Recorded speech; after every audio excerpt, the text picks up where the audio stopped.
Yo creo que aquí hablar de lo tradicional del chinelo pues es complicado, ¿no?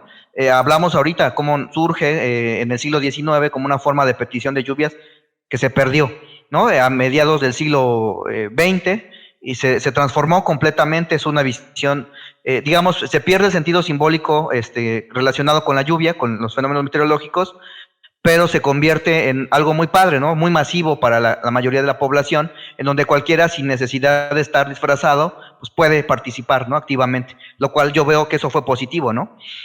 Lo que no veo positivo es que lo señalo también en el trabajo de maestría, es que cuando se convierte el carnaval en un festejo de la población en general muy amplio, muy grande, sobre todo de las cabeceras, pues los ayuntamientos se comienzan a hacer cargo del festejo, ¿no?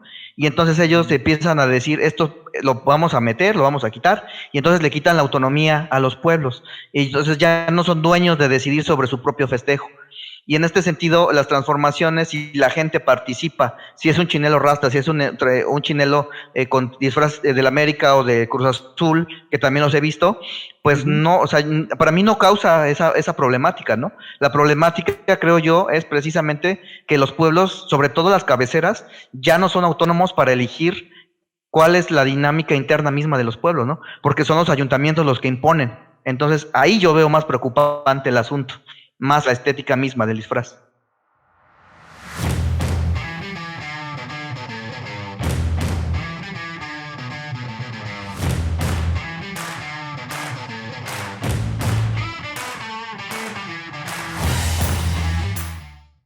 La siguiente es una conversación con Armando Josué López Benítez, destacado historiador y especialista en las tradiciones de la región morelense.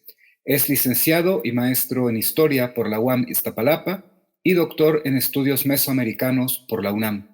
Conversamos acerca de sus investigaciones sobre los carnavales del estado de Morelos y el origen de la tradicional danza de los chinelos. Espero que esta conversación sea de su interés. Hola José, buenas tardes. Muchas gracias por venir a este podcast a conversar sobre tus investigaciones. Yo quisiera comenzar esta conversación preguntándote por cómo fue que te interesaste en general por la historia, porque tú estudiaste licenciatura y maestría en historia en la UAM y luego hiciste un doctorado muy interesante en estudios mesoamericanos en la UNAM. Entonces quiero preguntarte cómo te interesaste en general por la historia, pero luego en particular por las tradiciones morelenses, que es una parte sólida en la que tú te has especializado. Sí, pues, primero, pues muchas gracias por la invitación. En realidad, pues mi interés por la historia creo que inició muy tempranamente. Eh, Creo que fueron dos factores que yo veo así como desde que iba en la primaria, en la secundaria. Pues uno fue mi interés, obviamente, por la lectura. Yo recuerdo que cuando cumplí 6, 7 años, mi papá me obsequió un libro que pues todavía lo guardo con aprecio, el libro de Julio Verne, ¿no? Viaje al centro de la Tierra, ¿no? Y me movió muchísimo, ¿no? Me enamoró de la lectura y bueno, ese fue un factor. Y después mi interés por seguir conociendo, incluso yo recuerdo atendiendo esta cuestión de las tradiciones familiares en mi estudio de catecismo, yo recuerdo que me gustó mucho leer, ¿no? La Biblia, ¿no? Y me atrapó, ¿no? La historia de la antigüedad. Y sobre la marcha, pues también en la carrera, a lo largo del tiempo, pues me interesé mucho por las biografías de personajes, ¿no? De científicos, ¿no? Entonces comencé de personajes históricos también, ¿no? Yo recuerdo en esa época, de hecho todavía tengo una colección de estas estampitas que había, que comprábamos en las papeleras, no sé si lo recuerdes, y que teníamos que transcribir, ¿no? En las hojas. Entonces yo siempre Sí. compraba doble estampitas, ¿no? Compraba una para la tarea y una para mi colección. Comencé una colección que todavía guardo con mucho aprecio. Entonces, pues esos fueron como los elementos que fueron interesándome paulatinamente por la historia, ¿no? Quizá otro evento que me marcó mucho también en la niñez fue que yo conocí a mi bisabuelo, Emiliano López Valdepeña, que fue zapatista, ¿no? He nacido en Tepoztlán y después, pues afianzado en Yautepec después de los años 20, 30, y él dejó unas memorias escritas. Yo recuerdo haber conocido a mi abuelo, falleció cuando yo tenía 10 años, y me gustó muchísimo, ¿no? La interacción, y después recibí una copia también de mi papá de esas memorias escritas, ¿no? Entonces, son elementos que me fueron atrapando paulatinamente. Yo sabía cuando entré a la preparatoria que quería una licenciatura en humanidades, también huyendo de las matemáticas porque siempre fui malísimo, ¿no? Para las ciencias básicas, entonces preferí en algo relacionado con las humanidades. Yo ya una vez al momento de elegir la carrera, pues estaba entre una disyuntiva, entre historia o filosofía, ¿no? Al final la historia creo que fue la que tuve más claro desde el inicio. Esa fue la elección, ¿no? Creo que no erré, creo que estoy muy contento con lo que he realizado, pero sí, nació un interés muy tempranamente, ¿no? Por la lectura, por conocer procesos del pasado, no tanto procesos, sino personajes. Creo que eran los personajes del pasado que habían realizado algo importante. Creo que era esos elementos que me habían llamado la atención. Y bueno, señalé también lo de la Biblia, que al final, pues la historia antigua fue una de mis pasiones, también que al inicio en la licenciatura, pues me atraparon, ¿no? Antes de dedicarme propiamente al estudio de la región o el centro de México. Claro, me llama la atención lo que mencionas de las memorias de tu abuelo, y entonces me hace pensar en una identificación muy temprana con la historia local y con la historia morelense, en particular con el zapatismo, ¿no? Porque luego ocurre, esto es, de repente se siente mucho en la licenciatura en historia de la UAM, ¿no? Por ejemplo, que los estudiantes empiezan a conocer temas de la historia universal, de la historia europea, de la historia latinoamericana, incluso de la historia de México, pero ahora hay mucho más producción sobre historia de Morelos, pero hace algunos años era difícil pensar que uno podía estudiar temas de historia de Morelos, a no ser que fuera el zapatismo, y que eso pudiera tener alguna relevancia, porque no se le daba una importancia tan grande como se le da hoy a las historias locales o a las historias regionales, ¿no? Entonces, yo he notado que a veces cuesta, una vez que uno ya está estudiando historia, le cuesta poner al estudiante en la misma dimensión de importancia o de interés las historias que ocurren ahí mismo en su comunidad, en su pueblo, que otros procesos o los grandes procesos socioculturales y económicos que se estudian en un programa ya profesional de formación histórica, ¿no? Entonces, de este primer contacto que tú tienes desde lo familiar con la historia zapatista, luego, ¿cómo empezaste a interesarte por las tradiciones morelenses? En realidad, en mi caso no sucedió tanto así. O sea, yo tenía claro que mi abuelo había participado, o mi bisabuelo había participado en el movimiento zapatista, y no caía todavía mucho, no tuve con mucha claridad, sobre todo al momento de transitar sobre las materias que son, pues, demasiadas, ¿no? En la UAM Iztapalapa, pues, llevábamos, pues 4 materias por trimestre, ¿no? Eran trimestres, entonces pues era una locura. Yo recuerdo cuando tomamos la materia de Historia de la Revolución, que me fue impartida por una profesora que creo que marcó mucho también posteriormente, no lo había notado muy tempranamente, creo que lo comencé a ver después, la profesora Gabriela Cano, ¿no? Que ella pues tiene una visión de la historia de género. Entonces, pues fue una aproximación muy interesante a la perspectiva también de la vida cotidiana que nos mostró en la Revolución. No obstante, pues normalmente las lecturas que vimos en ese momento, pues eran los clásicos, ¿no? John Womack, Felipe Ávila, que bien, en su momento yo tenía claro que no tenía una relación muy cercana, ¿no? Con el zapatismo. A pesar de que había revisado las memorias de mi bisabuelo, pues no había como una relación tan amplia. Yo seguía muy interesado con la historia antigua y también en esos momentos me atrapó mucho la historia medieval. Tuve un profesor fantástico, ¿no? De historia de Europa, de la antigüedad y todo el periodo medieval, ¿no? La baja y la alta edad media. Y yo dije, wow, esto es lo que me interesa, ¿no? Esto es lo que yo quiero hacer. Realmente mi interés cuando decidí que yo quería dedicarme a algo en la región que hoy corresponde al estado de Morelos, pues fue cuando terminé las materias y llegó el momento de hacer la tesis, ¿no?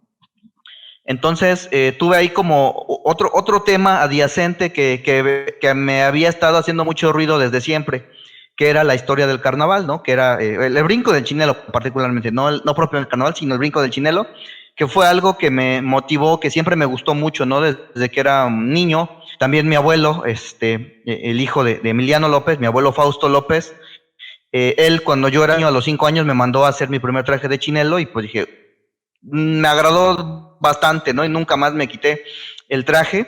Entonces dije, pues creo que este es el tema, ¿no? Ya habíamos escuchado todavía en esa época muchas historias, sobre todo sustentadas en la tradición oral, en esos momentos todavía no quedaba muy claro, ¿no? O por lo menos no había un discurso como lo hay en el presente, que corresponde más como una cuestión de turismo, ¿no? Los tres estilos, sino era una cuestión más bien local, ¿no? Todos los carnavales tenían un discurso propio, ¿no? De aquí somos el mejor, de aquí es el original, ¿no? Tepoztlán, Tlayacapan, ¿no? Eran como sobre todo los que más sobresalían.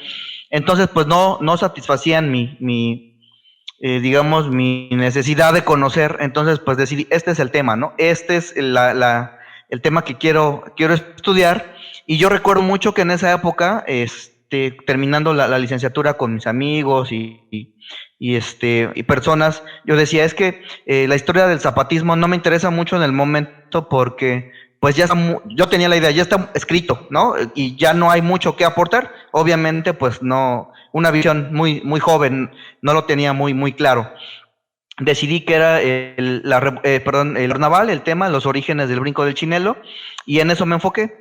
Conforme comencé la investigación, el poder visitar a los pueblos, ir a los archivos, ¿no? Tanto en Tepoztlán, Tlayacapan, aquí mismo en Yautepec, pues me nació como esta cuestión de, además, no tenía muy claro la idea todavía de la historia regional, y entonces decidí abordarlos por separado, era una sola tesis, pero por separado, ¿no? La historia de cómo inició Tlayacapan, cómo inició en Tepoztlán y cómo inició en Yautepec. Entonces no tenía una visión muy integradora, como si fuesen elementos por separado, pero al final de cuentas en ambos, perdón, en los tres lugares me salió un elemento que pues no tenía contemplado precisamente la efervescencia y la relación con el zapatismo, ¿no? Y invariablemente el chinelo es relacionado con el zapatismo. Ahora yo lo veo como un antecedente, ¿no? En el sentido de la organización de los pueblos y cómo, pues, esta organización misma fue un elemento fundamental que permitió las relaciones sociales previas, ¿no? Entonces yo creo que no es el único, sino hay un mosaico más amplio de tradiciones y de fiestas que marcaron, no un antecedente, pero el tema salió, ¿no? Indudablemente salió, y entonces conforme terminé también la tesis, tuve la fortuna de conocer a los integrantes del Museo del Chinelo aquí en Yautepec, a César Ortiz Triana y a Daniel Bastidas Salomón, que también, sin lugar a dudas, conocerlos me abrió un panorama, ¿no? Yo en esos momentos, pues como había estudiado en la UAM Iztapalapa, por la licenciatura, no tenía mucha relación con la investigación que se hacía propiamente en Morelos, ¿no? Conocía los propios trabajos que se habían hecho locales sobre el cabal, ¿no? Los generales también, ¿no? Autores como Peter Borg, se me van el nombre, bueno, Julio Caro Baroja, ¿no? En España. Entonces, son temas que paulatinamente uno va aterrizando y sobre la marcha fui conociendo trabajos igual muy generales, ¿no? De Horacio Crespo sobre las hazadas, ¿no? Que en la historia, en la memoria colectiva siempre se marcó esta relación del carnaval con las haciendas como una forma de burla, ¿no? Hacia los hacendados, que bueno, eso me amplió un poquito el panorama. Posteriormente, cuando termino la licenciatura, este pequeño inicio, ¿no? Que la tesis se llamó El Carnaval en Morelos, Fiesta y Resistencia, 1867-1910. Fue la tesis de maestría. Y ahí fue cuando tuve el contacto con los integrantes del Museo del Chinelo, me invitaron a formar parte de este museo, y ahí me abrió las puertas y un panorama mucho más amplio, ¿no? A ellos les gustó esta tesis, digo, ahí yo a más de 10 años, 12 años de distancia, pues ya no la veo tan con buenos ojos, pero a ellos en su momento eso me permitió que me abrieran las puertas y ahí tuve un mundo de posibilidades para acercarme también a la historia regional. Conocí al doctor Carlos Barreto en una ocasión que se presentó este trabajo como si fuese un libro, fue una invitación nada más, como una presentación, pero de la tesis.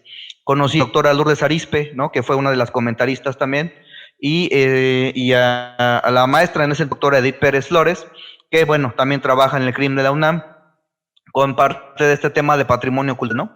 Esos dos ejes me abrieron un mundo de posibilidades, ¿no? Entender el carnaval como patrimonio cultural, pero también acercarme a la historia regional, ¿no? Que el doctor Carlos Barreto pues ya venía realizando en su investigación sobre los rebeldes y bandoleros.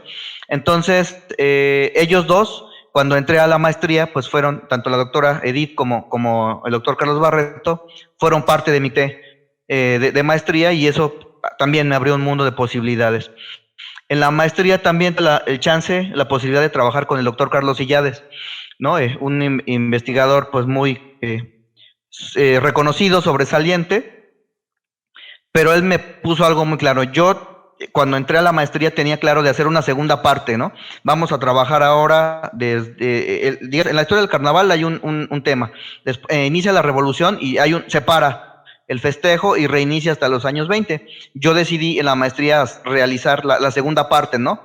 Después de la revolución, hacia adelante, hacia nuestros días, ¿no? Era una empresa muy, muy grande, pero conforme me planteé el proyecto, el doctor Illades también me dijo, no, yo no entiendo, yo no soy de Morelos y no sé qué es un chinelo, entonces tendrías que explicarme lo que ya hiciste otra vez, ¿no? Tuve que reformular también esta parte y encontré muchísima más información que sobre la marcha fue saliendo. Y entonces me dio chance de reformular lo que se había hecho en un inicio, del inicio del carnaval, con una perspectiva más amplia, y ahora sí me dijo el doctor Illades, pues no es necesario que lo hagas por separado, sino es una historia del chinelo y ya es una sola historia, ¿no? Sobre la marcha descubrí que había otro pueblo que también era muy importante y que había sido omitido, fue Totolapan, y entonces estos 4 pueblos, Tepoztlán, Tlayacapan, Yautepec y Totolapan, fueron el eje, ¿no? de la historia regional, ahora sí, ya con una claridad más entendida, ¿no? Sobre qué es la historia regional y cuáles son sus implicaciones, ¿no? Entonces, creo que eso sin lugar a dudas, eso me amplió la visión y me ayudó a acercarme más, no conocí más bibliografía del siglo XIX, del siglo XX, y otra vez, pues el tema del zapatismo aparece, ¿no? Justamente en entre 1911 y 1919, ¿no? Que me entré, que efectivamente también el carnaval se había realizado esporádicamente en algunos lugares, como en Totolapan, como en Tepoztlán, como en el mismo Tlayacapan. Entonces dije, wow, ¿no? El zapatismo una vez más volvió a salir, y con esta claridad de ideas también, de entender y de afianzar que la revolución no hubiese sido, la revolución zapatista no hubiese sido lo mismo sin estos antecedentes de organización social que representaron las fiestas, ¿no? Tanto las fiestas patronales, las ferias, incluido también el carnaval. Entonces dije, wow, esto es, ¿no? Y sobre la marcha también me conocí a Dante Aguilar, que me dio todavía una visión, sobre todo después de la revolución, pero Dante me permitió conocer a Víctor Hugo, ¿no? Sánchez Reséndiz, bueno, que ya lo tuviste en el primer programa. Conocer su libro de Rebeldes Fe me voló la cabeza. Esto es, ¿no? Yo pensé, esto es lo que me faltaba, ¿no? Comprender esta importancia de las relaciones sociales, de la identidad, cómo los pueblos habían mantenido y reforzado, y cómo los lazos sociales, pues, fortalecen la identidad, y más allá, ¿no? De una región que, bueno, citada como el estado de Morelos, sino más bien una región más amplia, ¿no? Que bueno, ahí quizá un poco más adelante lo abordemos, ¿no? Esta idea de la identidad de los pueblos del sur. Y sobre todo esa visión sobre la marcha también con Víctor Hugo, de Rebeldes Fe, y en esos momentos también el doctor Francisco Pineda había publicado su libro Ejército Libertador, 1915. Lo leí y la perspectiva amplia, ¿no? Del zapatismo en plena convención me llamó mucho la atención. Le invitamos a presentar aquí su libro en Yautepec, vino, y sobre esa misma temporalidad salió una reimpresión de su primer libro, La Erupción Zapatista 1911, el cual pues me obsequió afortunadamente un ejemplar, y cuando lo revisé y lo leí, y el capítulo 3, que se llama El Territorio, bueno, una parte, un subcapítulo que se llama El Territorio, híjole, me voló la cabeza también, al igual que Víctor Hugo, ¿no? Cuando habla del territorio y habla del corrido suriano, y habla también de las ferias, ¿no? La importancia de esta identidad regional. Dije, wow, esto es lo que me está llamando. Esto se ve reflejado en la tesis de maestría, ¿no? Ya la importancia de ver a los pueblos y a la región, ¿no? A la construcción de una región como a partir de los elementos culturales, ¿no? Que a lo mejor pues no se habían hecho tan visibles, sobre todo en la historia del zapatismo. Creo que me dio una perspectiva muy amplia, y bueno, creo que la tesis del carnaval pues salió pues un poco más con una perspectiva diferente, ¿no? A diferencia pues de lo que había hecho en la licenciatura, que era una visión un tanto más local. Aquí sí se amplió el panorama de la historia regional. Muy bien, pues me gustaría entrar entonces, ya que has reseñado cómo llegaste al tema, me gustaría entrar ya directamente al tema del carnaval y del chinelo, Sí. aunque yo revisando tus trabajos, aprendiendo, ¿no? de tus trabajos, veo que tú marcas claramente como que no se puede entender el origen del chinelo si primero no se explica el origen del carnaval, como un Sí. ente separado, ¿no? Luego, en el contexto del carnaval, ha surgido en los carnavales de Morelos esta figura que es hoy tan identitaria, tan icónica, que es la figura del chinelo.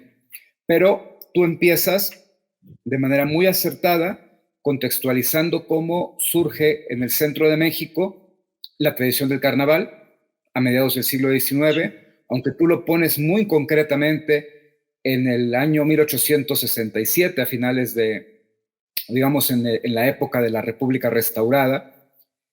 Entonces surge el carnaval en el centro de México con una figura muy importante que está en todos los pueblos, que es el huehuenche, que el otro día también Óscar Cortés Palma nos hablaba del huehuenche, ¿no? Cuando hablábamos con él de los tecuanes. Y a partir de ahí, los carnavales en Morelos van a evolucionar a generar una identidad propia. Pero me gustaría, antes de meternos ya específicamente al tema del chinelo, que nos hablaras un poco de los orígenes de los carnavales en los pueblos de Morelos, sobre todo en estos 4 que tú trabajaste, ¿no? Tlayacapan, Tepoztlán, Yautepec y Totorapa. El carnaval es una representación, ¿no? que obviamente llega con los españoles. No tenemos fechas muy concretas, cuándo es que se comienza a realizarse, de hecho, durante la época colonial, ¿no? En el periodo novohispano. Hay por ahí de 1600, ¿no? En pleno siglo XVII, cuando hay algunas aproximaciones, ¿no? Sobre todo señalamientos de algunos frailes religiosos que se quejan sobre que la gente más de los estratos bajos, pues salen carnestolendas a conmemorar. Ya en el siglo XVIII es mucho más claro su presencia, y es justamente donde ya tenemos también más datos sobre la realización de algunas danzas representativas, ¿no? Particularmente en el centro de México, las representaciones de los huehuenches, ¿no? Los huehuenches, que también es una incógnita, o por lo menos también para mí lo fue. ¿Qué personaje era o quiénes eran? ¿Cuál era su papel en el carnaval? Sobre la marcha, también sobre este tema, quiero señalarlo, conforme fui avanzando en el tema del carnaval y sobre la importancia del territorio en el movimiento zapatista, pues me di cuenta que había otras cuestiones que faltaban por explicar todavía, que Víctor Hugo ya había observado, y que también sobre la marcha conocí a otro compañero, amigo, Baruch Martínez, que tiene un trabajo excepcional sobre la cosmovisión, y también como antecedente su trabajo de maestría en la región de Tláhuac, el pensamiento mesoamericano, como antecedente también a la revolución en aquella zona, ¿no? La revolución zapatista, y entender el territorio desde otra perspectiva, desde las tierras, montes y aguas, como señala el apartado 6 del Plan de Ayala. Me voló la cabeza también, ¿no? Y entonces yo descubrí sobre la marcha también que los huehuenches pues estaban relacionados con este tipo de manifestaciones culturales que tenía raigambre mesoamericano, ¿no? Mayoritariamente relacionado con pueblos indígenas en la época colonial. En el siglo XIX, pues es muy claro el mestizaje en una región como Morelos, sobre todo por la interacción con las haciendas, ¿no? Pero bueno, como varios autores han señalado, ¿no? Varios, como Federico Navarrete o Alfredo López Austin, pues marcando pues que la cultura no se lleva en el ADN, ¿no? Sino más bien en procesos sociales, pues el imaginario colectivo en muchas regiones, aparte de las relaciones interétnicas, pues se mantuvo vigente, pues gracias también al ciclo agrícola de la que mantenía, ¿no? Por muchos años, por mucho tiempo, ¿no? Todavía hasta después de la revolución, la mayoría de los del centro de México, pues la cosmovisión con diferentes variables, obviamente no es lo mismo que en la época prehispánica, y se fue actualizando y relaborando en diferentes contextos, pues permitió que estos huehuenches tuvieran una multiplicidad de representaciones en todo el centro de México, normalmente asociadas con entidades de los mismos pueblos, ¿no? Con los fallecidos o los muertos, ¿no? De las comunidades digamos, que representaban a estos personajes. Entonces, el carnaval va a ser una representación de estos ancestros que ya no están, pero desde la perspectiva mesoamericana siguen siendo parte de los pueblos, ¿no? Es decir, se van al monte y desde allá generan agua, que eso podemos hablar un poquito más adelante, a profundidad, pero en esencia es eso, no son entidades que generan la lluvia y se representan en el carnaval, y que bueno, al final se les agradece cerrando el ciclo agrícola en el Día de Muertos. Eso es en esencia, en términos generales, lo que representa los huehuenches. Yo me di cuenta que efectivamente en la zona norte de Morelos, en los Altos, la única zona donde había este tipo de representaciones, ¿no? Estaban en la zona de Tlaxcala, ¿no? Que también hay una variante del siglo XIX de los huehuenches, que hasta la fecha tienen como sinónimo, se llaman huehues o charro, tienen estas dos denominaciones. En el centro del sur de la ciudad, perdón, en la Ciudad de México, en la zona precisamente de Tláhuac, en donde conviven los chinelos, también con otra variante de unos charros. En la zona norte de Hidalgo también hay representaciones de los viejos, de los ancestros.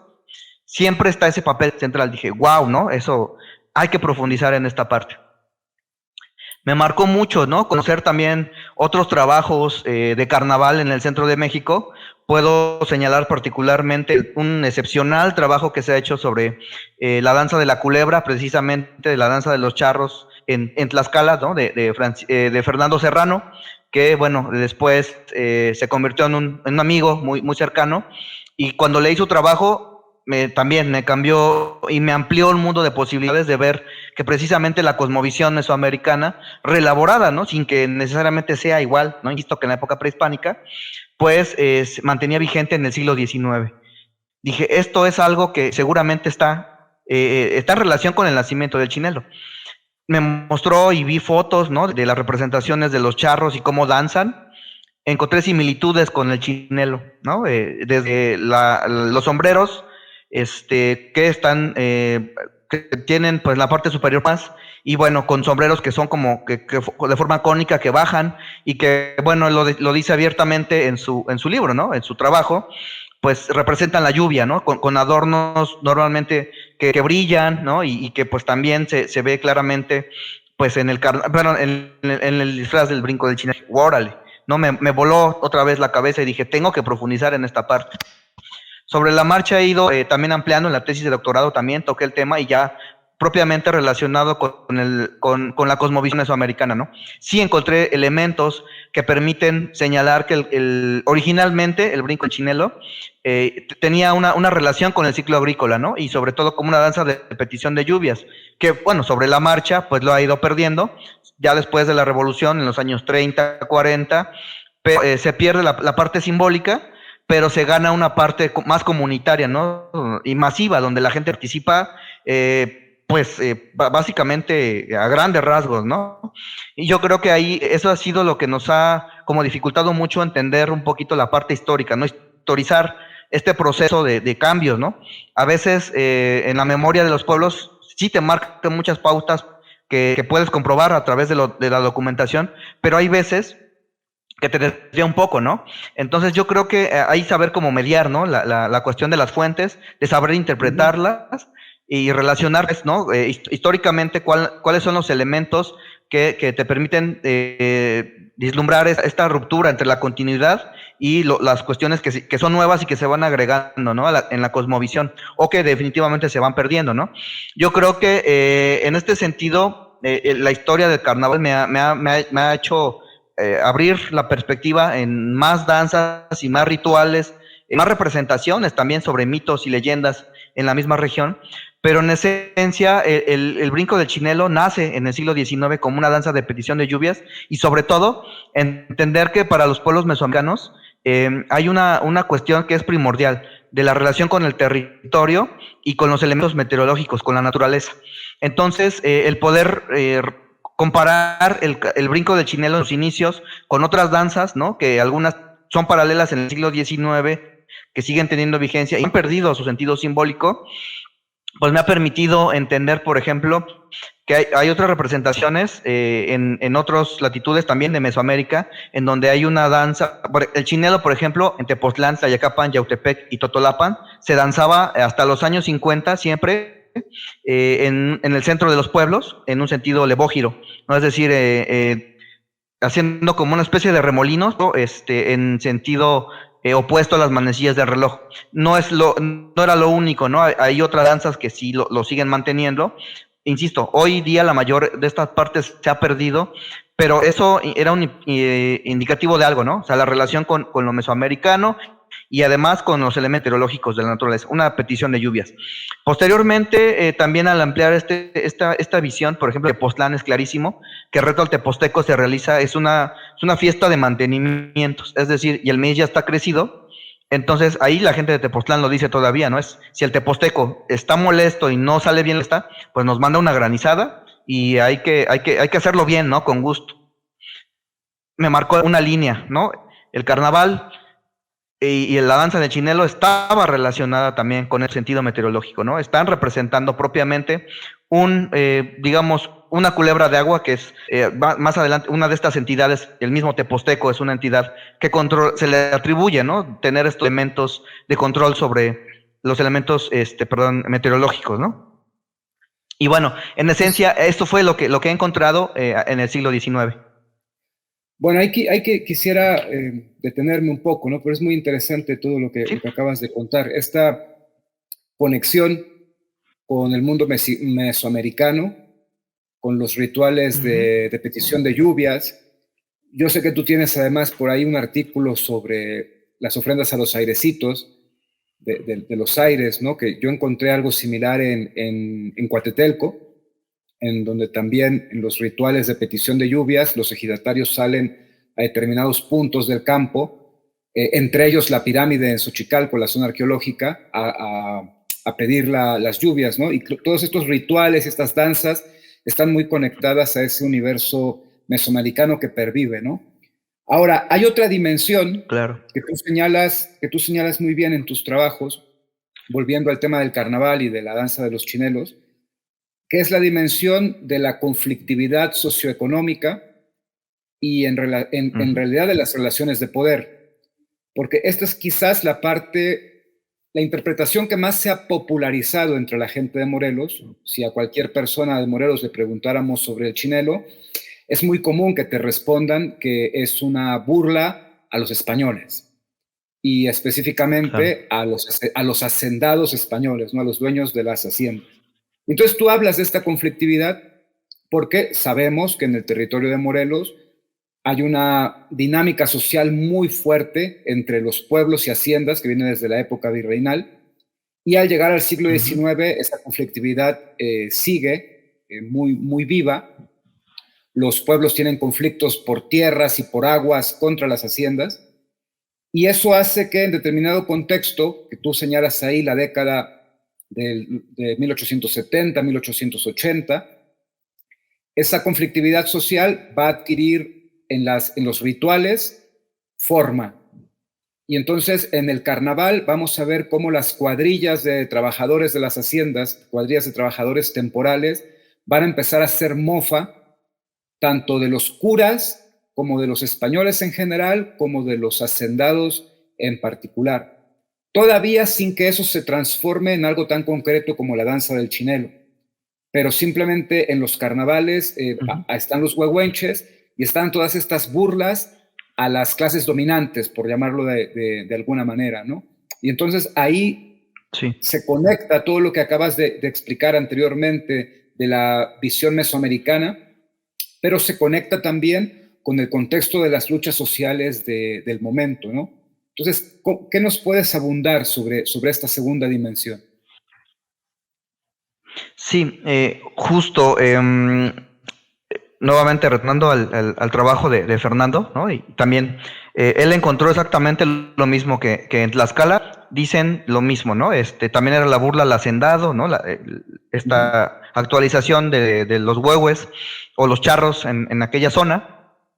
Y bueno, él señalaba, ahí no estoy tan de acuerdo con él, pero él señalaba, por ejemplo, que era un discurso que se había creado después de la revolución. Yo creo que la memoria colectiva no miente. Yo creo que sí es parte de esta visión de las representaciones de la gente de poder digamos, en la segunda mitad del siglo XIX. Yo creo que es parte, pero lo que creo que hacía falta era entender por qué esa gente de poder. Entonces, precisamente el acercarme a la cosmovisión y esta cuestión de las entidades sagradas, ¿no? Bueno, tú ya les pusiste el nombre, ¿no? Nos referimos a los aires. Nos permite entender que de aquel lado, y ahí me quiero remitir a algunos trabajos muy interesantes que se han hecho en los últimos años, que dejó el doctor López Austin y también Alicia Barabás, ¿no?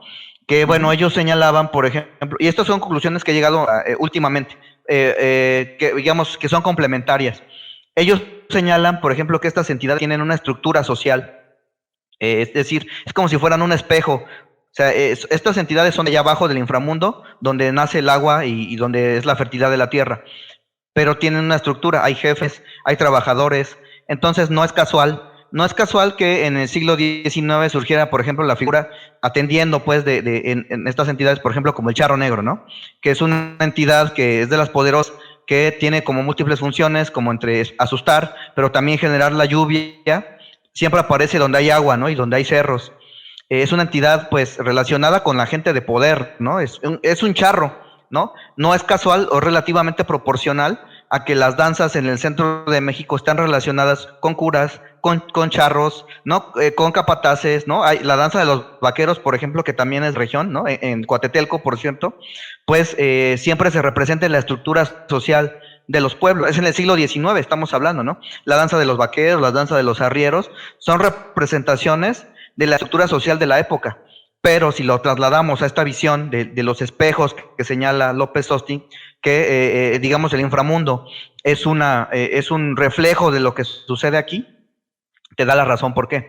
Y ahí, en el sentido, nuevamente regresando al tema del chinelo, pues entendemos por qué, digamos, estas manifestaciones de los aires, que son entidades que no se pueden tocar, o son de aire, pero a veces transmutan en personas, ¿no? Por eso a veces aparece como la Llorona, como el Charro Negro, o como enanitos, como los chaneques o pilachichintles les llaman en Coatetelco, pues son precisamente estas manifestaciones, ¿no? Hay un concepto muy padre que también retoma Fernando y que, bueno, Loptin narra muy bien, el término Ixipla, ¿no? El Ixipla era en la época prehispánica cuando los sacerdotes o los especialistas rituales se vestían de la deidad y tomaban por instantes, ¿no? Al momento de realizar justamente el ritual, tomaban la figura misma, eran la deidad misma, ¿no?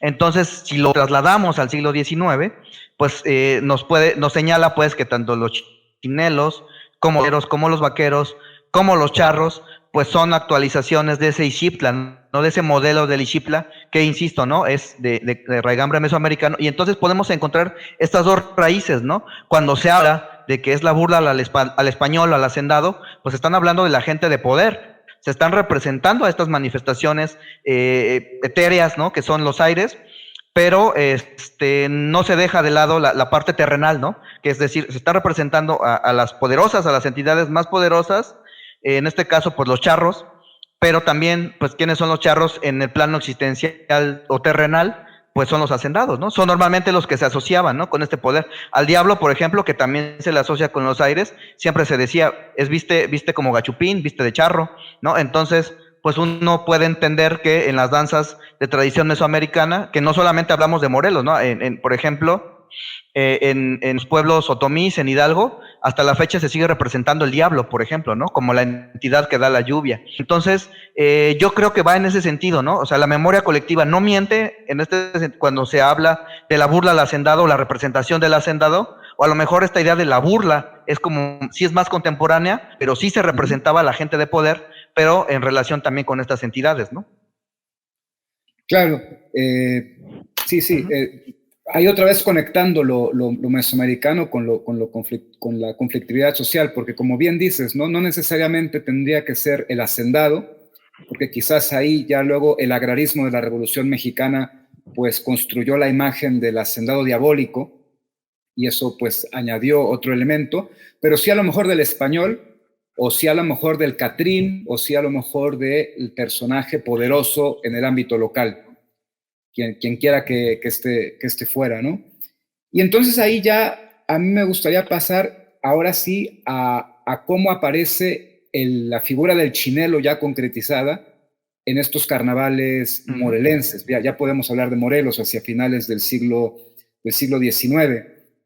Tú ahí señalas, y esto me pareció muy interesante, cómo hay una relación muy fuerte entre Tlayacapan y Tepoztlán, y ejemplificas esta conexión en la historia de la Virgen del Tránsito, que quiero reseñar brevemente, pues que es una virgen del siglo XVIII, que aparece en Tlayacapan y luego se la llevan a Tepoztlán y desaparece y vuelve a aparecer en Tlayacapan y luego aparece en Tepoztlán, y hay una disputa entre los pueblos por la Virgen. A mí me llamó mucho la atención porque cuando yo estudié Coatetelco, ya hace casi 20 años, pues tú sabes que ahí la Virgen de Coatetelco se apareció en Tetecala y luego volvió a aparecer en Coatetelco, y es exactamente la misma historia. Entonces el día de la Candelaria llevan la Virgen de Coatetelco a Tetecala y luego de regreso. Y en ese momento a mí me parecía una excentricidad. Yo dije, esta cosa es única en el mundo, un lugar en donde dos pueblos se disponen a la misma Virgen, y etcétera, etcétera. Y luego me di cuenta que era algo muy común, tanto en México como en otras regiones cristianas del mundo, ¿no? Es como una especie de hermandad entre los pueblos a partir de una deidad, que supongo que debe de tener orígenes mesoamericanos también, pero en este caso, bueno, es una virgen católica. De esta relación entre estos pueblos que tú mencionas, señalas cómo Tlayacapan y Tepoztlán son los que inventan al chinelo. Hay una disputa entre en dónde se originó. A mí me parece que tu posición es decir que fueron los dos los que poco a poco fueron agregándole elementos del chinelo en sus carnavales. Y señalas una palabra, no sé si la estoy pronunciando bien, Titzenologua, no la estoy pronunciando bien. Sinelogua, que la castellanización sería chinelo, que quiere decir movimiento de cadera, que ya hace referencia a la danza como tal, ¿no? Sí. Y luego un elemento ya de mutación o de evolución, como lo queramos llamar, es que estos huehuenches que se vestían con ropas viejas, pues en los carnavales de Tlayacapan y Tepoztlán empezaron a vestirse con ropas elegantes, con otro tipo de ropas, y aparece el sombrero.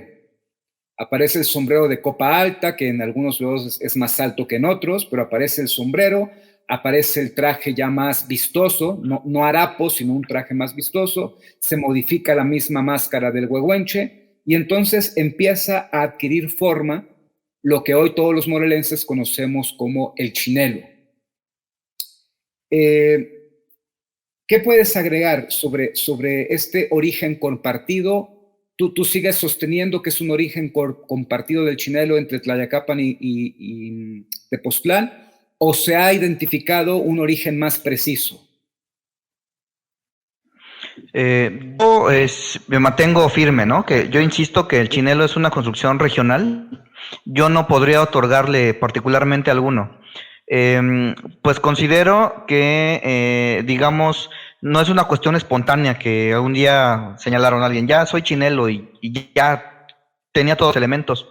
Es una construcción paulatina que se va dando.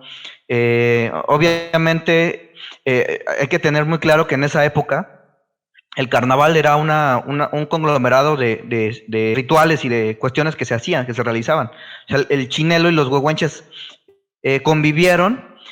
No es que todos lanzaran lo mismo o hacían lo mismo, sino había una suerte de programación y cada uno tenía como su temporalidad, ¿no? Seguramente también pasó una ruptura, ¿cómo decirlo?, generacional, ¿no? Fue una modernización, y así como pasa ahora, mucha gente pues no acepta las nuevas modificaciones o adaptaciones que se van haciendo, seguramente pasó en el siglo XIX, ¿no? Porque rompía con la tradición. Yo creo que eso es inherente, ¿no? Y cuando hablamos de fiestas y de tradiciones, siempre están esas rupturas generacionales y sobre todo en una temporalidad donde la modernización entró a cabalidad, ¿no? Durante el porfiriato, ¿no? Las haciendas, el ferrocarril, ¿no? Que fue parte, ¿no? De este proceso paralelo. Entonces yo creo que el chinelo es una construcción que se va dando paulatinamente y el sentido simbólico, pues es también, ¿no? Se va actualizando. Varios elementos que sí encontramos, insisto, y retomando esta parte de las entidades, pues por ejemplo, tú lo señalaste bastante bien, ¿no? La cuestión del sombrero. En Tlayacapan, donde se dice que es el origen, que es donde se ha encontrado el documento, o dos documentos, ¿no? Es por ahí, este, Jesús, ¿no? Perdón, se me va el nombre, Rodríguez de Gante, ¿no? Encontró el documento en el archivo. Yo encontré otro que habla sobre la misma temporalidad del mismo año, pero no habla concretamente del chinelo, sino habla de la fiesta de Carnestolendas, nada más. No hay mayor referencia, solamente es eso, ¿no? Que se realiza el festejo y ya. Por ahí, Cecilio Robelo en 1885, que visitó el carnaval, tampoco habla de chinelos, ¿no? Habla de mascaradas y de gente disfrazada, pero no hay particularmente una reseña o un nombre particular del chinelo, ¿no? Entonces, por ejemplo, en Tlayacapan tenemos el elemento, el sombrero sí es muy de charro, marcadamente, y la gente lo dice, ¿no? Sombrero de charro. Y tenemos otra vez el elemento que habíamos platicado hace unos momentos. En el caso de Tepoztlán, ahí lo que yo señalo mucho es esta cuestión de la identidad, ¿no? Ese es un concepto que a mí me ha sido muchísimo para poder explicar la manera en que los pueblos van recepcionando una fiesta, un ritual, ¿no? Estas formas de compartir, porque la identidad es vital para entender estos procesos de ¿cómo decirlo?, regional, pero también local, ¿no? Cómo se relaciona lo local con lo regional. Es decir, la identidad la tenemos todos, ¿no? Partimos desde lo individual, pero por ejemplo, en la época del siglo XIX, pues obviamente el carnaval se hacía por barrios, ¿no? Y hasta la fecha lo siguen haciendo. Y cada barrio compite para ver cuál es el mejor al interior. Eso es una forma de identificarse. Nosotros somos los mejores. Pero cuando se comparan con otro carnaval, pues entonces todo el pueblo dice, ah, no, nuestro carnaval es el mejor, ¿no? Y entonces así vamos subiendo, ¿no? El nivel de la forma de cómo se construye, ¿no? Decía Frederick Barth y decía también Gilberto Jiménez que la identidad se construye con relaciones sociales, y efectivamente, ¿no? Así vamos generando, cuando Tepoztlán y Tlayacapan conviven, ¿no? Y con esta Virgen del Tránsito, que ahorita le quiero también dedicar unas palabras, pero la cuestión es que cuando ellos conviven y compiten, porque los dos quieren ser la mejor mayordomía para esta Virgen, pues entonces comienza hasta la fecha, ¿no? Esta competencia por ambos desde el siglo XVIII, ¿no? Por decir, nosotros somos los mejores. Esa competencia es lo que les permite mantener esa relación, ¿no? No solamente con la Virgen, sino también con el carnaval, ¿no? Que, por ejemplo, ya es evidente, por ahí Antonio García de León, ¿no? Que tiene un trabajo, bueno, que ha sido estudioso, también acucioso de los pueblos mesoamericanos, él nos señalaba alguna vez que él había encontrado un documento que yo no he podido encontrar, señalaba que ya había huehuenches en el siglo XVIII, ¿no? Que ya había carnaval en Tepoztlán. Ahí está un dato más, ¿no? Entonces, seguramente esta festividad también ya existía, pero en el siglo XVIII se fortalece con la idea del el territorio que está disputándose con las haciendas, ¿no? Por un lado, en el caso de Tlayacapan, que hay con Pantitlán, con Huacalco, y en el caso de Tepoztlán, con San Gaspar, sobre todo, tengo muy claro. Entonces, también estas fiestas representaron esta territorialización, ¿no? Evidentemente también había problemas entre los pueblos, pero también entendieron que había un enemigo más poderoso, que eran los hacendados, ¿no? Entonces, por eso yo creo que las fiestas o sea, no es casual que el siglo XIX, no solamente en Morelos, en general en el centro de México, hay una cantidad de apariciones de santos, de ferias, de traspasos, ¿no? Que el santo no quiere estar en tal lado, quiere estar en otro lugar. Hay muchas danzas que surgen o que se relaboran en este periodo. Creo que es parte de lo mismo, ¿no? De cómo las haciendas, no solamente las cañeras, sino en general, la posesión que se está pasando a ser individual, ¿no? Y que se está generando muchas formas de resistencia. En este caso hablamos de la cultural. Hay otras formas, ¿no? Como el liberalismo popular, que los pueblos también adaptaron, es decir, apropiarse de los términos liberales, por ejemplo, el de justicia, libertad, o incluso, como decía Antonio Escobar, ¿no? El condueñazgo, ¿no? El que aparezca una persona como el dueño de la tierra, pero en la práctica, pues es de todos, ¿no? O es de 20 o 60, como el caso de Jovito Serrano en Yautepec. Entonces son formas en que los pueblos encontraron para relacionarse y mantener una identidad. Yo creo que por eso no puede ser casual que la región, cuando a la postre se convierten en zapatistas, toman el epíteto de Ejército Libertador del Sur, ¿no? Una identidad mucho más amplia, no solamente la región de Morelos o la región de Puebla o de Guerrero, sino una región que precisamente está vinculada por tipo de manifestaciones culturales, ¿no? Donde el chinelo es una de muchas. Claro. Y ahora quisiera abordar un elemento que es fundamental en el brinco del chinelo, como se le conoce en Morelos, ¿no? Que es la música. Tú mencionas, Sí. mencionas varios elementos. Primero, la influencia que tuvo la intervención francesa, que introdujo en México, no sé si introdujo o volvió más populares, pero las bandas de guerra. Y a partir de estas bandas de guerra que proliferaron durante la intervención francesa, se formaron las primeras bandas de viento.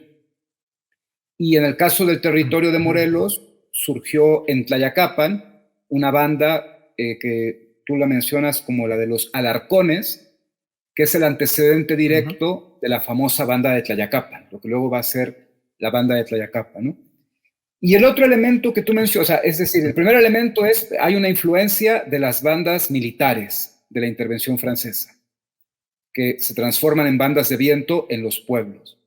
Y el otro elemento que mencionas es la tradición del jaripeo, que esto está muy ligado a las fiestas patronales y también al carnaval, ¿no? Al menos en la región sureña que tú estás mencionando, ¿no? Para no centrarnos en Morelos, sino en el sur, Guerrero, partes de Michoacán, partes de Oaxaca, partes del Estado de México, hay una fuertísima tradición del jaripeo, que es la monta de toros. Para quien nos esté escuchando fuera de México, pues es una especie como de rodeo, pero de rodeo popular, ¿no? Una monta de toros ligada a las fiestas de los pueblos. Y estas montas de toros van acompañadas, a diferencia del rodeo, van acompañadas de una música de viento que toca mientras se está realizando la monta. Entonces, de estos sones del jaripeo, tú lo conectas también como que esas bandas luego empezaron a tocar en el carnaval y empezaron a transformar los sones del jaripeo en sones del brinco del chinelo. Eso es nada más como para mencionar la parte de los orígenes, ¿no? A partir de ahí hay una tradición riquísima de bandas de viento en Morelos, la banda de Tlayacapan, como digo, la más famosa, pero también de comparsas que se dedican específicamente al brinco del chinelo. ¿Qué importancia le das tú a esta cuestión de la música en toda esta cuestión simbólica que vienes contando sobre conexiones con elementos mesoamericanos, con conflictividad social? ¿Qué papel juega la música ahí en esta tradición? Híjole, es fundamental. Yo creo que sobre todo para los pueblos del centro de México no se puede concebir una fiesta, un ritual, un carnaval si no hay música, ¿no? Aquí sí quiero marcar esta parte y me gusta mucho, como señalas, la cuestión de las bandas de viento, ¿no? Hay un trabajo, una introducción, un prólogo que hizo Antonio, también nuevamente Antonio García de León, a un libro que es fantástico, ¿no? Que se llama Las músicas que nos dieron patria. En él hace una clasificación por regiones, ¿no? Sobre la música de viento, la música de banda, y él habla de 5 esencialmente, ¿no? Él nos habla de Oaxaca, de Puebla, de Morelos, me parece que es Michoacán, y la otra por ahí es obviamente Sinaloa, ¿no? Creo que es lo Sí, fuerte. sí. Y en Hidalgo, que si no me recuerdo, son 5 cosas. Es interesante porque él también habla de esta parte de cómo en la segunda mitad del siglo XIX, precisamente por regiones, se va formando como esta identidad, ¿no? Eh, en el caso de Morelos, yo creo que sí, evidentemente, bueno, tomo algunos otros autores, ¿no?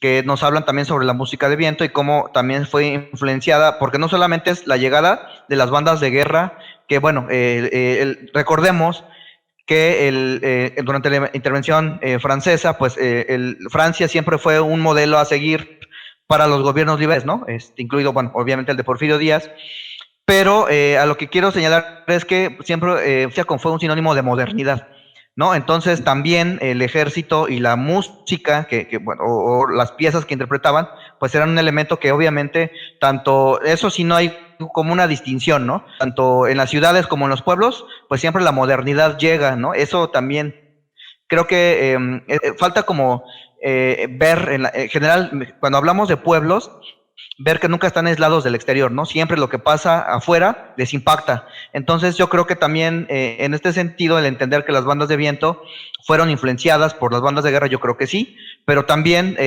otro acontecimiento que marcó esto fue que precisamente los instrumentos de viento pues estaban siendo patentados en Europa, o sea, es decir, pues estaban saliendo casi casi del horno, ¿no?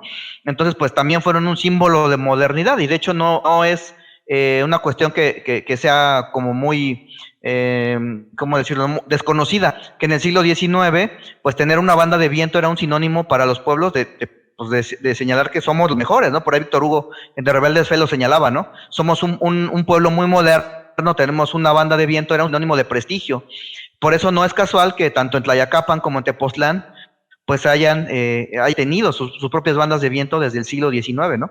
No sé el caso de Yautepec, ¿no? Que paulatinamente, o que paradójicamente era una comunidad, incluso desde el siglo XIX fue denominado como ciudad, desde hecho hasta el segunda mitad del siglo XX tuvieron sus propias bandas de viento, antes no.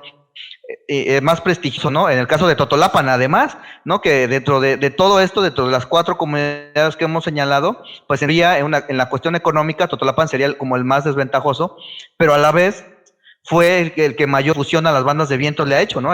Incluso con la música del chinelo. Es paradójico, pero las bandas de viento han funcionado para mantener un prestigio a nivel regional.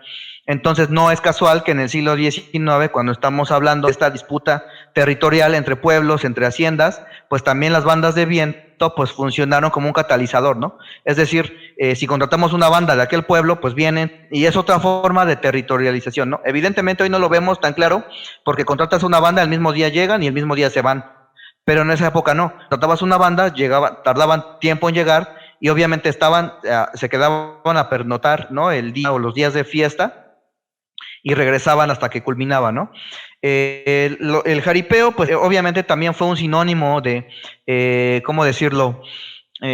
Pues de respuesta, de desafío hacia los hacendados que, bueno, desde principios del siglo XIX, por ahí hay algunos testimonios, incluido en Tlayacapan, donde se decía que el hacendado ponía el toro y el pueblo tenía que quedarle, ¿no? O sea, era una forma de decir, nosotros ganamos, ¿no? Somos los mejores. Entonces, eso aunado a la banda del viento, pues le da un prestigio, ¿no? A la comunidad, demostrando pues que tienen unas raíces o son valientes, ¿no? Por decirlo así. Que si eso lo pasamos también en la historia del zapatismo, pues Zapata era muy conocido por ser un muy buen jinete, ¿no? Y ser muy valiente, ¿no? Por ahí también he escuchado y también como con el doctor López Austin señalaba, ¿no? Que unas de esas personas que hacen pacto con estas entidades que dan la lluvia, que también dan poderes, pues uno de ellos es también, ¿no? El poder montar y ser un buen jinete. Entonces, desde ahí vamos atendiendo cómo desde el siglo XIX se van configurando estos elementos de la música del viento, que va marcando pues identidad en los pueblos, ¿no? La banda de Tlayacapan pues es heredera de esta concepción identitaria, ¿no? Que tanto prestigio les daba a nivel regional a los pueblos en el siglo XIX. Muy bien, quisiera pasar a otro tema sobre esto mismo del chinelo, ¿no? A mí me interesa mucho preguntarte, hace rato mencionabas sobre que la transformación del chinelo a partir del huehuenche fue una especie de adaptación moderna de la época, y señalabas que, en tu opinión, eso podría haber generado incluso resistencias o pudo haber generado críticas a finales del siglo XIX para los pueblos que estaban acostumbrados al huehuenche clásico y debieron de haber visto como una transformación exótica el chinelo, ¿no? Algo que hoy lo vemos algo pues completamente tradicional. Te lo pregunto porque, como bien sabes, en los últimos años está pasando en Morelos el mismo fenómeno. Han surgido por ahí comparsas de los llamados chinelos Rastafari o chinelos rastas, que son comparsas de chinelos que adornan el traje con elementos de la cultura reggae de Jamaica, o incluso hay chinelos que vienen adornados con elementos de equipos de fútbol. Recuerdo haber visto algún chinelo completamente vestido con los elementos del equipo de Zacatepec, del equipo de fútbol de Zacatepec, o con equipos de la Liga Nacional. Y este tipo de cosas ha generado críticas, ha generado resistencias, pero ha llegado incluso a la violencia. Porque hace algunos años, no recuerdo si fue en el de Yautepec o en el de Tlayacapan, en algún carnaval, hubo golpes entre los chinelos Rastafari y comparsas de chinelos más tradicionales. Y el argumento es ese, el argumento es que se está perdiendo la tradición, que se está transformando en otra cosa, y entonces aparecen voces a favor del mantenimiento de la tradición. Tú, como especialista de este tema, ¿cuál sería tu opinión sobre estas transformaciones ya propias del siglo XXI? Es muy, muy buena pregunta. En realidad, creo que las transformaciones son muy necesarias, ¿no? Y son naturales a lo largo del tiempo. Yo creo que en la historia del chinelo, y no solamente del chinelo, en general, en la cuestión de, ahora ya lo podemos denominar en el presente, del patrimonio cultural, ¿no? En este caso inmaterial, pues yo creo que lo importante es que se siga realizando, ¿no? Más allá de, yo insisto, es que a mí no me gusta esta etiqueta que se ha puesto en los últimos años, ¿no? De los tres estilos nada más, ¿no? Yo creo que a los lugares a donde el chinelo ha llegado, se ha adaptado y ha mantenido múltiples identidades, ¿no? Identidades locales, y se mantiene una regional que, bueno, al final de cuentas, pues genera estos vínculos entre los pueblos, ¿no? Yo creo que las transformaciones no son malas en el sentido de lo importante en cuestiones de patrimonio cultural es que debe ser la población, desde la población misma, la que hace esas grandes transformaciones. O sea, los que poseen este patrimonio deben ser los que promuevan estas transformaciones, no deben ir de otro lado, ¿no? Yo creo que hay cuestiones más preocupantes con respecto al tema del chelo como patrimonio cultural, que las de transformaciones mismas del disfraz, de la estética del disfraz, ¿no?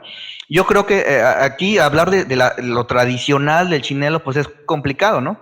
Hablamos ahorita cómo surge en el siglo XIX como una forma de petición de lluvias que se perdió, ¿no? A mediados del siglo XX, y se transformó completamente, es una visión, digamos, se pierde el sentido simbólico relacionado con la lluvia, con los fenómenos meteorológicos, pero se convierte en algo muy padre, ¿no? Muy masivo para la mayoría de la población, en donde cualquiera, sin necesidad de estar disfrazado, pues puede participar, ¿no? Activamente, lo cual yo veo que eso fue positivo, ¿no?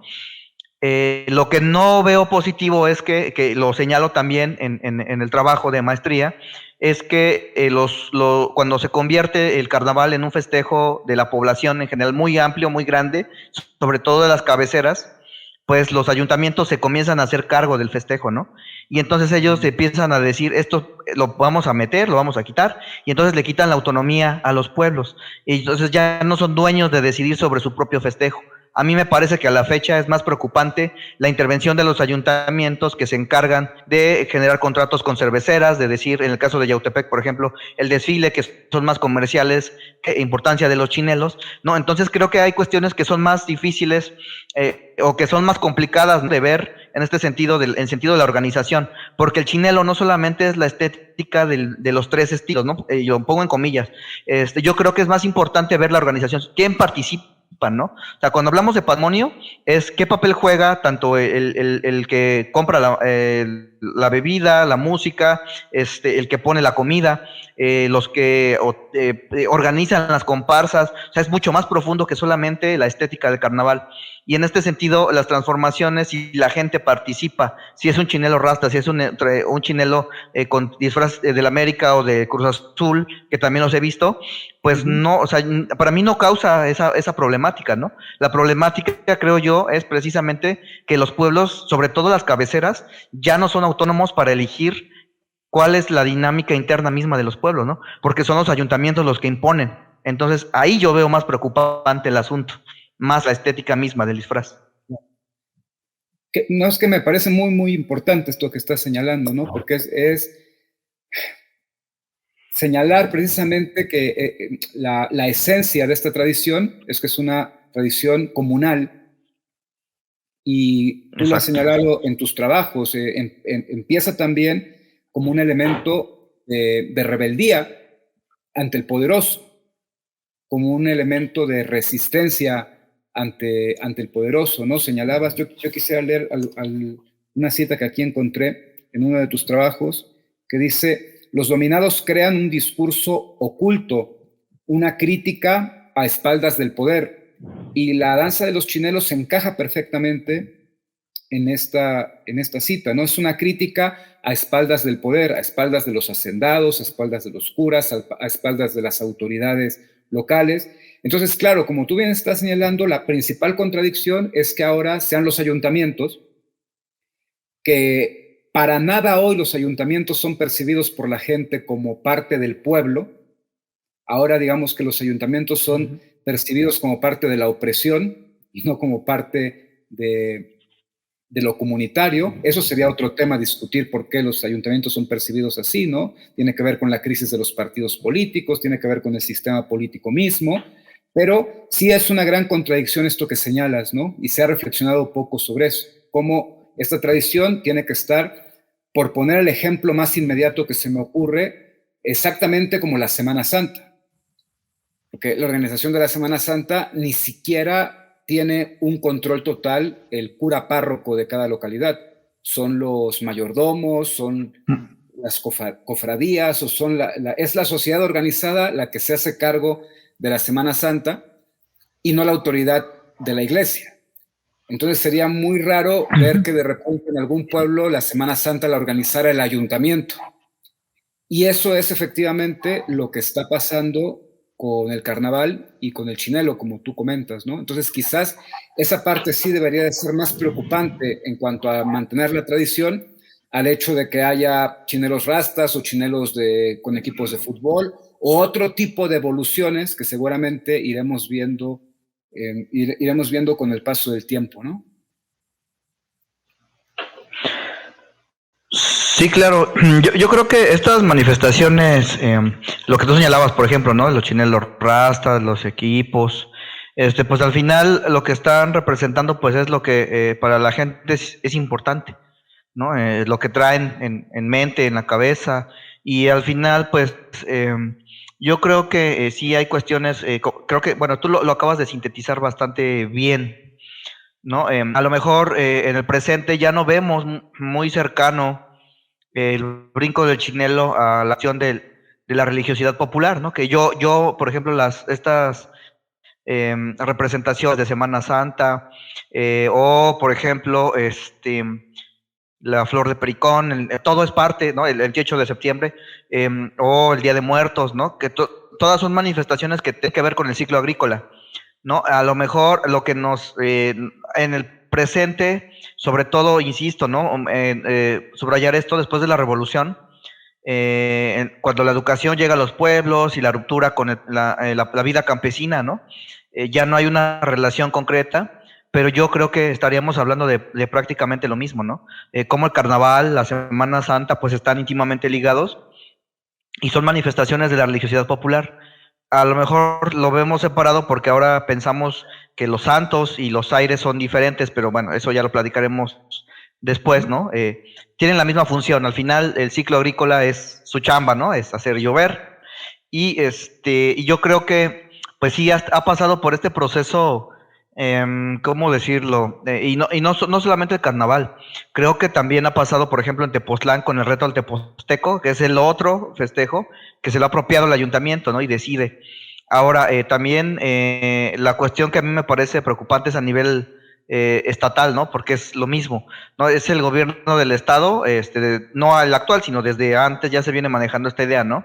Que el chinelo es, pensemos así, ¿no? En imagen, es la identidad de Morelos y siempre tenemos así como en mente, ¿no? El chinelo es la imagen, la identidad y Zapata de Morelos, ¿no? Pero ahí es una imagen congelada, o sea, se queda así, ¿no? Sin ningún contenido, ¿no? Solamente pensamos el chinelo y la imagen, ¿no? A los tres supuestos tres estilos que manejan desde ahí, porque además, pues también eso de los tres estilos tiene más una etiqueta turística más que propiamente práctica, ¿no? Entonces, yo creo que cuando uno ve esas dos imágenes de Chinelo y de Zapata, pues no tienen, carecen de una identidad, ¿no? Y es todo lo contrario. La identidad, yo insisto, ¿no? Se construye mucho, es con las relaciones sociales. El carnaval y el Chinelo es identidad cuando la gente participa, no solamente el disfrazado, sino toda la gente que está ahí, lo que conlleva. Lo mismo pasa con la imagen de Zapata, ¿no? No es el Zapata el caudillo, ¿no? Que maneja la historia oficial, sino el Zapata el que conlleva, por ejemplo, a las conmemoraciones en abril, sin que sean políticas, las que son desde las comunidades, ¿no? En abril o en agosto, ¿no? Entonces, más bien es cómo se va construyendo las relaciones sociales, eso es la identidad de los pueblos. Y yo creo que independientemente si sea un festejo cívico o un festejo religioso, mientras sea comunitario, mantiene la identidad. Si no, ahí hay una transgiversación muy fuerte, ¿no? Y ahí sí habría que preguntarnos si son patrimonio o no. Claro. Y hablando precisamente de estas transformaciones, yo quisiera ir cerrando la conversación preguntándote sobre esto, ¿no? Sobre las transformaciones que está viviendo la tradición del chinelo en el siglo XXI, que están en marcha, todavía no podemos hacer una valoración de hacia dónde van, pero bueno, algo podemos ver. Por ejemplo, a mí me llama mucho la atención la cantidad de comparsas de chinelos que se están organizando en Estados Unidos. Hay muchas en California, algunas otras las he identificado en Chicago, me parece que en Arizona también hay. Bueno, ahí donde haya mexicanos habrá, ¿no? Pero morelenses además, ¿no? Y es un proceso muy interesante porque incluso se ha vuelto parte de la tradición hispana, como le llaman allá. Entonces, hay niños, hijos de padres mexicanos, pero nacidos allá, que incluso los tienen que llevar a ver tradiciones mexicanas para decirles, esta es tu herencia. Y yo he sabido de casos de niños de primaria en Estados Unidos, mexicanos nacidos allá, que los llevan ya como una cosa de llevarlos al museo a ver una danza del chinelo y decirle, esta es tu cultura, ¿no? Digo, suena extraño, pero luego uno lo piensa y dice, bueno, es mejor que exista eso a que no exista. Es mejor que al menos ya en una parte como encapsulada en el museo los lleven a ver eso, a que no les hablen de su herencia mexicana, ¿no? Eso por una parte. ¿Qué piensas de este proceso que está ocurriendo con los chinelos en varias partes de Estados Unidos? Y el otro proceso que yo también identifico es lo que acaba de pasar con el último carnaval, en donde se desbordó la afluencia turística y entonces generó problemas logísticos, sociales, problemas de todo tipo, ¿no?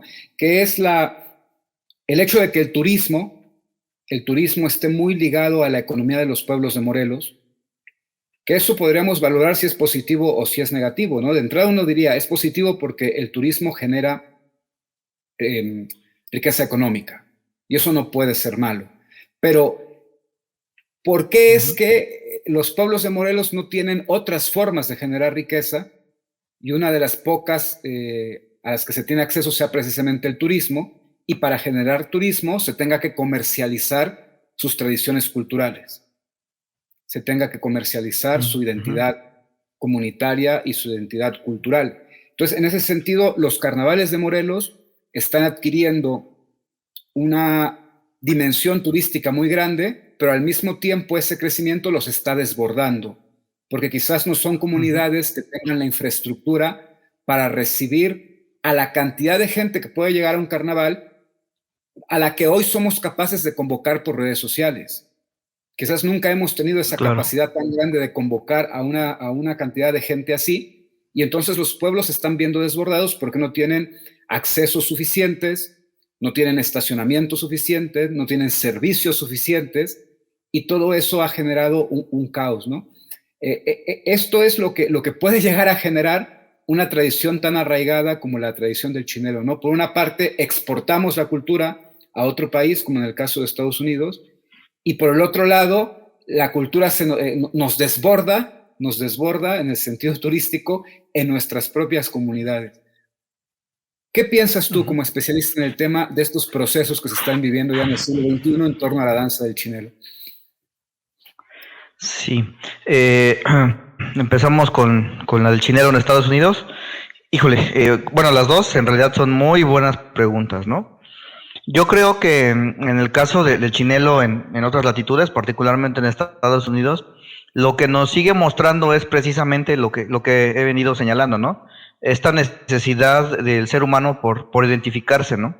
Y nuevamente es retomar esta cuestión de cómo se construye la identidad y sobre todo porque también como lo hemos visto aquí, ¿no? En cómo los pueblos posiblemente, bueno, no posible, históricamente, los pueblos cercanos siempre están en conflicto por tierras, o pueblos sujetos por su autonomía, pero cuando hay un tercer actor, ¿no? Pues la identificación es justamente entre los pueblos, ¿no? Es entendernos como somos iguales, ¿no? Si llega, por ejemplo, si hablamos hace rato de los hacendados, ¿no? Los pueblos se identificaban entre sí porque pues eran de la misma zona y veían que el otro era diferente. Yo creo que pasa algo similar, ¿no? A una escala micro, ¿no? Es decir, la gente, porque además, hasta hace algunos años, hasta hace 30 años, el chinelo no estaba como nada más en la parte norte, ¿no? Era como más importante, ¿no? Y la parte sur del estado era más de tecuanes, ¿no? Entonces, como que también ese es otro proceso que no hemos puesto mucha atención, que bueno, Víctor Hugo lo señaló, también Gustavo Garibay, ¿no? Ellos le llamaron el proceso de chinelización, ¿no? Que está llegando y arrasando incluso otras manifestaciones locales, ¿no? Que también esa es una cuestión que habrá que analizar más adelante. La cuestión es que cuando la gente migra, ¿no? Y sale de estas latitudes, y yo creo que no solamente corresponde a la gente de Morelos, también creo que la parte de esta región que hemos platicado, la región del sur, que pues evidentemente tienen estos lazos históricos, ¿no? Y que allá pues se reencuentran, por decirlo así, o se encuentran, y a través de esta manifestación es la manera en que van a generar nuevas formas, ¿no? Se identifican el que son migrantes, son mexicanos, son de la región, son de Morelos, son de Puebla o zonas limítrofes, y eso a final de cuentas, pues en un espacio compartido, pues permite que se generen nuevas formas, ¿no? de identidad. No quiero señalar que sea la misma que la que se tiene aquí, al contrario, ¿no? Efectivamente el espacio es el que condiciona esta nueva construcción de la identidad. Por eso también tu pregunta me parece muy interesante, porque bueno, a mí me ha tocado observar un poquito, ¿no? Tengo tíos que viven en Estados Unidos y tengo primos que nacieron allá y que también les ha tocado lo que tú precisamente señalabas, ¿no? El poder, digamos, hacen su carnaval en Chicago, contratan un lugar y los llevan y allí brincan, ¿no? Hacen su carnaval, ¿no? Adentro, en un lugar cerrado y todo.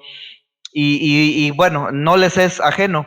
A lo mejor no lo viven como nosotros, como la gente que digamos que ha vivido o que los ha tocado, porque el territorio impacta mucho, ¿no? En la manera en que vives también las manifestaciones culturales. A lo mejor es muy diferente.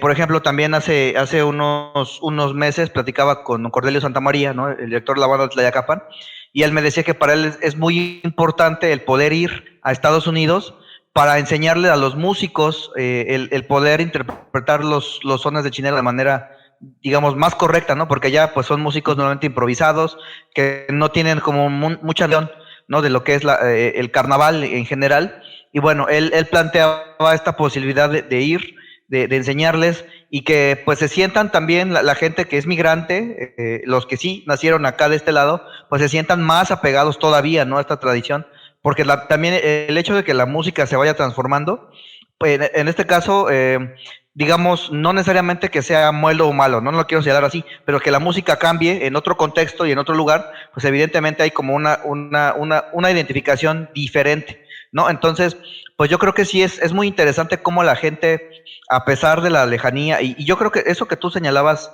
muy acertadamente, ¿no? De cómo se construye la otredad también, ¿no? O sea, cómo la gente de nacionalidad estadounidense, pues lo señala, todos son hispanos, ¿no? Aunque muchos de ellos incluso es un ejemplo que yo siempre pongo con mis estudiantes, ¿no? Hablemos de la identidad y cómo a lo mejor en un pueblo de Oaxaca que habla mixteco y no necesariamente pasa por el español y va a Estados Unidos y por arte de magia o ya es latino o es hispano, ¿no? Aunque no hable español, ¿no? Entonces también cómo se construye la otredad. Entonces ahí yo creo que es bien interesante cómo la gente también de diferentes zonas y a pesar de no hablar o no tener las mismas tradiciones también, porque eso me lo han platicado la gente de allá, ¿no? Que gente que no conocía el chinelo, pero se sintió identificada pues porque son mexicanos, ¿no?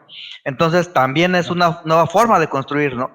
A lo mejor, insisto, no es lo mismo, o sea, son mexicanos, pero el contexto, la forma son diferentes, ¿no? Y eso, pues yo creo que es muy viable, ¿no? Porque al final de cuentas, yo creo que ahí el carnaval o el chinelo sí entra como parte del patrimonio cultural, porque al final de cuentas, la misma gente, la comunidad, la que organiza, paradójicamente, ¿no? Es algo que a mí siempre lo voy a señalar, ¿no? Hace unos 4 años publiqué un artículo en un libro sobre patrimonio cultural, donde precisamente cuestiono, ¿no? Si es el chinelo es o no patrimonio cultural de los pueblos de Morelos por la injerencia, ¿no? Tanto de los ayuntamientos, del gobierno del estado, pero yo veo que fuera de Morelos sí lo es, ¿no? Porque en el Estado de México, en la Ciudad de México, son comparsas netamente autónomas. Es la gente la que decide sobre su propio festejo. Y yo creo que eso es algo que sucede allá en Estados Unidos, ¿no? Sucede que la gente decide, e incluso, pues ya incluso se dan el lujo, como me lo decía don Cornelio Santamaría, ¿no? De contratar, digamos, por decirlo así, a las bandas más prestigiosas, en este caso, pues la banda de Tlayacapan y la banda Citlali de Tepoztlán, ¿no? Que van y tocan los sones tradicionales, ¿no? O los originales, dicen ellos, y que pues de una u otra forma ha impactado, ¿no? Lo que sí es de señalar y subrayo constantemente es eso, que vale la pena que la gente lo hace y lo realiza y ellos son los que deciden sobre ese festejo. Yo creo que yo lo veo muy positivo, ¿no? En ambos casos. Y la otra pregunta, ¿me recuerdas? Se me fue, perdón. Sobre el turismo. La segunda. Ah, sí, claro. Y yo creo que ahí también esto es un análisis que pues el propio desarrollo histórico de los pueblos, ¿no? Después de la revolución, pues nos dan las pautas para entender, ¿no?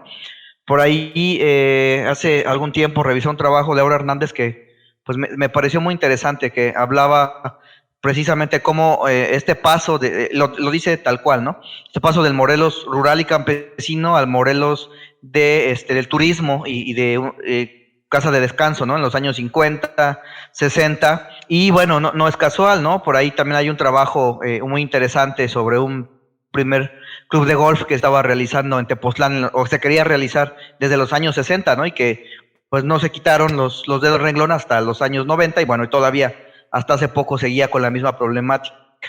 Pues yo creo que la idea del turismo, yo creo que es el turismo mal entendido, ¿no? Yo creo que, o sea, también yo entiendo que parte de la modernidad y del sistema en el que estamos en el presente, pues también el turismo es parte fundamental de la economía.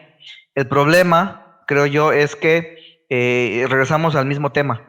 Debería de ser la comunidad la que decida qué es lo que se va a realizar y a cuánta gente van a, o sea, el turismo debería de adaptarse a las condiciones locales, no las condiciones locales deberían de adaptarse al turismo, que es lo que normalmente desde la perspectiva de los ayuntamientos se hace, ¿no? Ustedes vengan y aquí pues vamos a ofrecer, porque además ya no es algo colectivo ni comunitario, es un espectáculo, ¿no? Amparo Sevilla señala eso, ¿no? Justamente del ritual al espectáculo, y lo dice bastante bien, y creo que eso es lo que está sucediendo, no solamente con el chinelo, ¿no? Hace algunos años, por ejemplo, los hayones, ¿no? Que también causaron controversia al interior de Tetela del volcán, ¿no? Que si salían o solamente se quedaban en la representación en Semana Santa.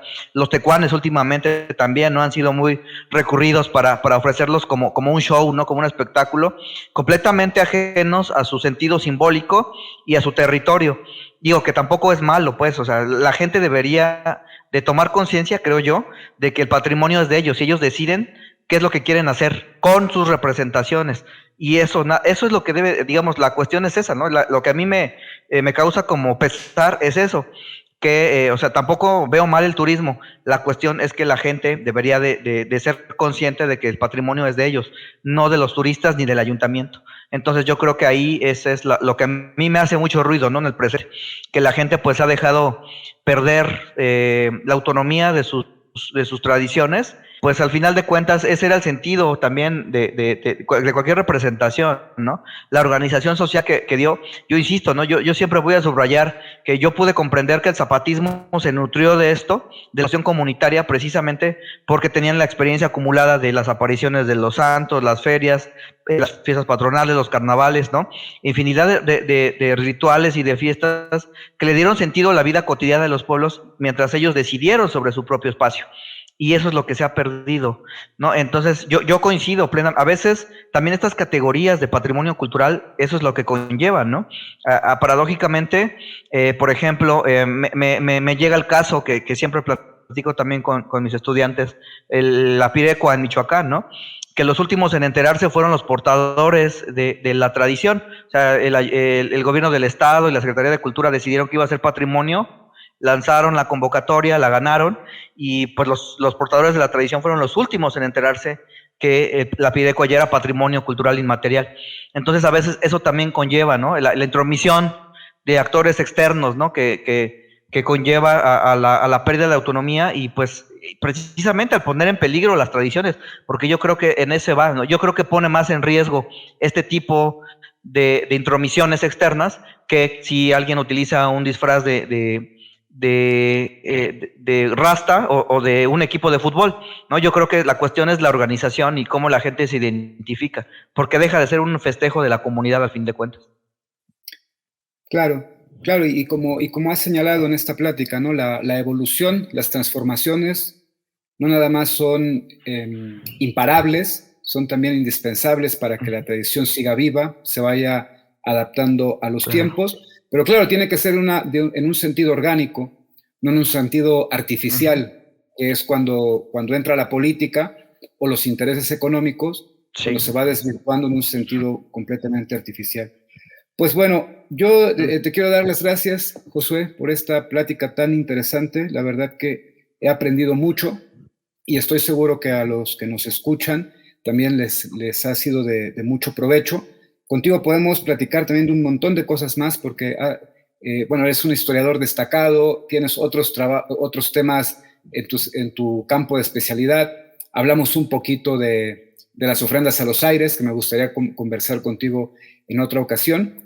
Pero bueno, por el momento te agradezco esta conversación tan ilustrativa en torno a la tradición del chinelo, que es tan identitaria del estado de Morelos, y pues esperamos encontrarnos muy pronto en alguna actividad, que hay muchas actividades por venir en el año. Muchas gracias. Claro que sí, pues de mi parte, pues agradecerte por tomarme en cuenta en este